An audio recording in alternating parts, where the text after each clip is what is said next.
जो लेके उसको मांग जाके लेके नहीं अपना बच्चा। तू लेके क्या बच्चा मेरा? अपना बच्चा जाके लेके तू लेके क्या मेरा बच्चा? तू लेके जाके लेके कहां लेके? तू लेके क्या? तू लेके कौन बच्चा? हम जानते नहीं कौन बच्चा। तू लेके क्या मेरा बच्चा? हम जानते नहीं कौन बच्चा। राजकुमारी चौधरी जो मेरी भाभी है, वो जो पिछले 5 सालों से मेरे ऊपर जो बच्चा चोरी का झूठा इल्ज़ाम लगाकर मुझे बदनाम कर रही है, मेरे ऊपर झूठे एफआईआर कर रही है, मेरे साथ मारपीट कर रही है, सिर्फ और सिर्फ मेरा घर हथियाने के लिए। जिस घर में वो रह रही है वो घर मेरा है, मैंने बनवाया है। 2017 में घर बनाया। मेरा नाम हरा शंभू है और हम तिलकानगर में रहते हैं। हम लोग यहाँ 2 भाई रहते हैं, दोनों अलग अलग रहते हैं। मैं अकेले रहता हूँ, मेरे साथ तो रहते नहीं है और बोलते कि तेरे साथ हम रहेंगे। छोड़ के कहना कि घर हम बनाए हैं और फिर वो मेरे साथ रहती है, मेरे साथ आती भी नहीं है। वो अकेला बेटी को लेकर रहती है और बोलती है जब तक हम किसी को रहना नहीं देंगे तो दोनों भाई में से किसी को भी एक घर में रहा है और ना तो किसी घुसने देंगे। जब भी हम घर जाते हैं मेरे ऊपर जानलेवा हमला करती है और हमको बार बार मर्डर करने की धमकी देती है।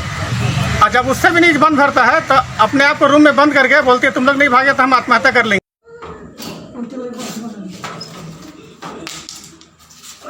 मेरे पति तो उस समय था मेंटल थे।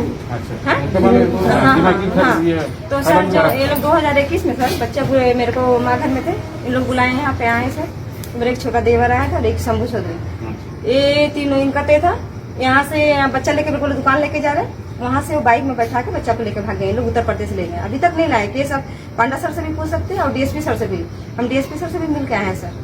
राजकुमारी ने सोशल मीडिया में एक पोस्ट डाला कि पति उसके पास है और मेरे बेटे को देवरा ने छुपा कर रखा है और इस तरह लोगों को भ्रमित किया। राजकुमारी ने पुलिस को बयान दिया था कि जब वो केस दर्ज की 8 मार्च 2021 को, उसके बाद उसका पति जो है उत्तम बस्ती में एक किराए के घर में रह रहा है। आईएमए कहती है कि 3 मार्च 2021 से उसका पति उत्तर प्रदेश में रह रहा है और सोशल मीडिया में ये पोस्ट डालती है कि उसका पति उसके साथ रह रहा है। अब इस औरत के झूठ को समझिए। कोर्ट में जो आईए फाइल की है उसमें इन्होंने लिखा है कि ये घर में नहीं थी और उसका पति प्रेमलाल उसके बच्चे को उसकी जानकारी के बगैर जबरदस्ती अपने साथ लेकर उत्तर प्रदेश चल गया। ठीक है, पुलिस के सामने कहती है कि मैंने उसे बाइक पर बैठा के ले गया और एफआईआर में वो लिखी है कि हम 3 भाइयों ने से उसके साथ मारपीट कर उसके बच्चे को उसे छीन कर ले गए, साथ में उसे गहने छीन लिए और उसकी बेटी के पेंशन के पैसे थे उसके पासबुक से निकाल लिए। पुलिस के पास ना मारपीट का सबूत है और ना जब मैंने आरटीआई मांगा कि उस गहनों का लिस्ट दीजिए, ना उन गहनों की जानकारी है और ना ही पैसे कितने निकले, किस बैंक से निकले, उस बात की जानकारी है। ठीक, और ना ही वो फ़ोन नंबर है जो राजकुमारी चौधरी कर रही कि मेरा देवर हमको फ़ोन करके बुलाया, फ़ोन नंबर भी नहीं है। घर मेरा बेटा बुला दे, हम घर दे देंगे। हमको घर नहीं चाहिए, हमको अपना बच्चा चाहिए। फाइनली राजकुमारी जो है अपने पति के साथ जो बेटी की कस्टडी के लिए केस लड़ रही थी, वो चाइल्ड कस्टडी का केस हार चुकी है। दिसंबर 2025 को इसका आदेश भी हो चुका है। अब अपने पति से केस तो जीत नहीं पाई और अब वो मुझे ब्लैकमेल कर रही है। राजकुमारी अपने आईए में ये साफ लिखे है कि उसका बच्चा जो है, उसका बेटा उसके पति के पास है। यहाँ के डीआईजी श्री ब्रिजेश कुमार राय के आदेश में एक जांच हुई। जांच करने वाले थे एडिशनल एसपी राजकिशोर मिश्रा। उन्होंने ये पाया कि बेटी राजकुमारी के पास है, बेटा उसके पिताजी के पास है और ये अपने बेटी का किस तरह से गलत इस्तेमाल कर रही है मेरा घर हड़पने में। जरा ये भी सुन लीजिए।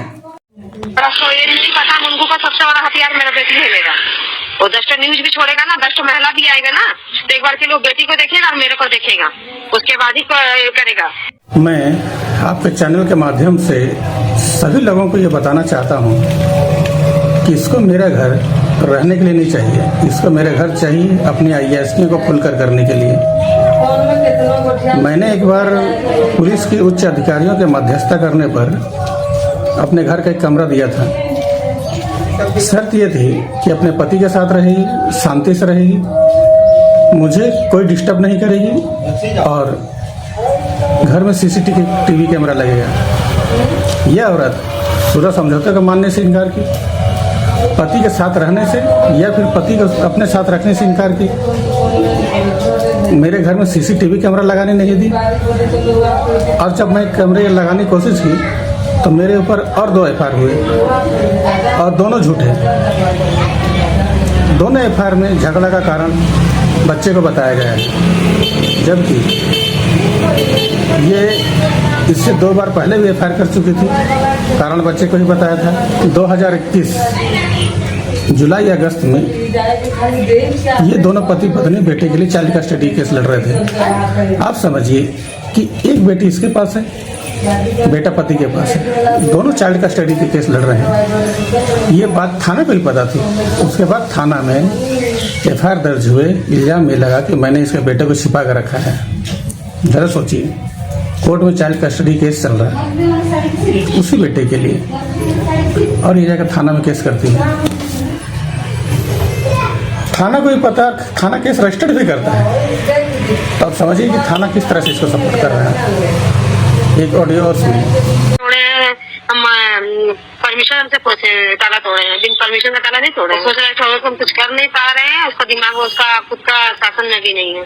वो ताला का भी लिखा भरपाई भरने के लिए, वो थाना में लिखा है, लिख दिया कि मैं भरपाई करने के लिए। तो भरपाई कैसे करेंगे जब हम सर्कल से बात करके हम ताला तोड़े हैं, तो मेरे को वो क्या करेगा। घटना उस समय की है जब मेरे बड़े भाई ने, जो एक कमरे में रह रहे थे, उसको हैंडओवर करके, मतलब पूरा घर हैंडओवर करके अपनी पत्नी को साथ लेकर चला गया ताकि मेरे साथ फिर कोई झगड़ा ना हो, मेरे ऊपर फिर कोई झूठा एफआईआर ना हो। और उसके बाद बार बार ताला तोड़ के घुसती रही। मैंने राउरकेला एसपी के समक्ष ऑनलाइन शिकायत दर्ज कर इस पूरे मामले की जानकारी दी है और मैं एसपी साहब से निवेदन करता हूं कि राजकुमारी चौधरी पर पुलिस को झूठा सूचना देने और मेरे खिलाफ साजिश रचने के लिए मुकदमा दर्ज कर कड़ी से कड़ी कार्रवाई की जाए और साथ ही उन पुलिस अधिकारियों पर भी मुकदमा दर्ज हो जिन्होंने बार बार झूठी जांच रिपोर्ट लगाकर और झूठा मुकदमा दर्ज कर राजकुमारी का पूरा साथ दिया और साथ ही उन लोगों पर भी जिन्होंने झूठी गवाही देकर राजकुमारी का मनोबल बढ़ाया